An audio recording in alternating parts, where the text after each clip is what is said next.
Hey, tell me if you know this guy, or if this guy's part of your family, part of your friends, part of somebody that you know, somebody that your friends know, somebody that your family knows.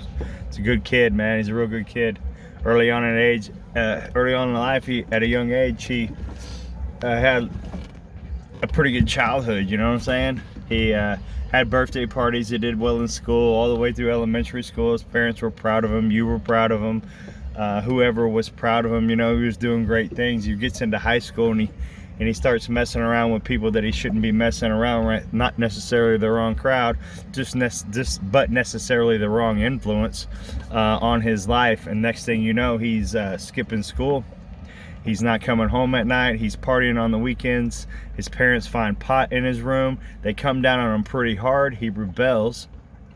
He takes off. He doesn't want to have anything to do with the rules that they're setting or the rules of society. He only wants the one thing.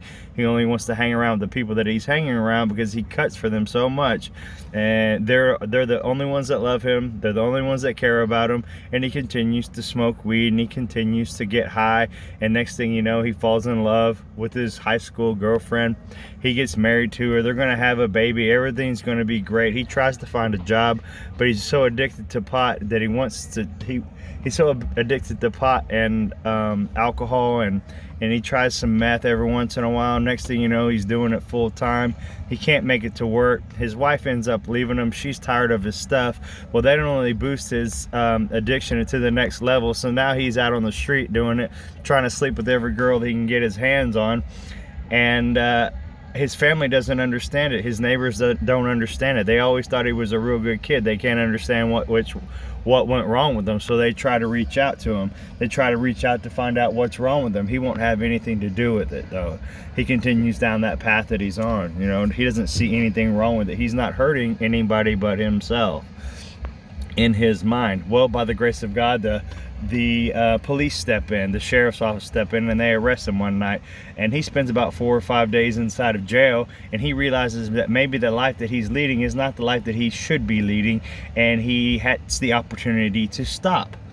Well, when he finally gets bonded out of jail and he takes that opportunity to go back to his parents, to go back to his loved ones, his aunts, his uncles, his neighbors, whoever it is, his high school principal, and he asks for help. And in real need, he wants help. He desires help. So they check him into a drug rehab. He spends 4 or 5 months in there. He gets the tools that he needs to recover, and he gets out, and he's doing very well. He even finds him a job. His friend finds him a job.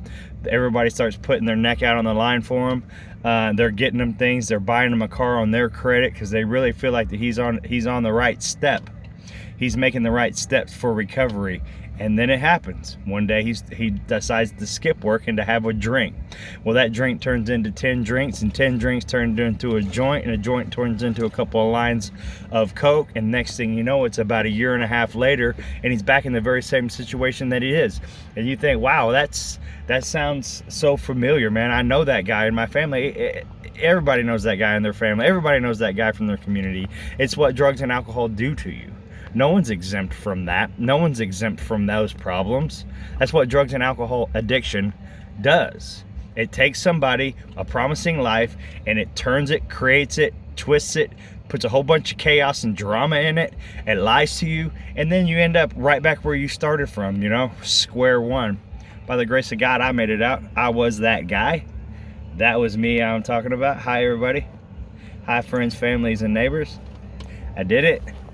Many like me have done it. I would like to encourage you, if you like some tools to recover your life, but it starts with you, man. You got to have that desire, and you got to be honest with yourself.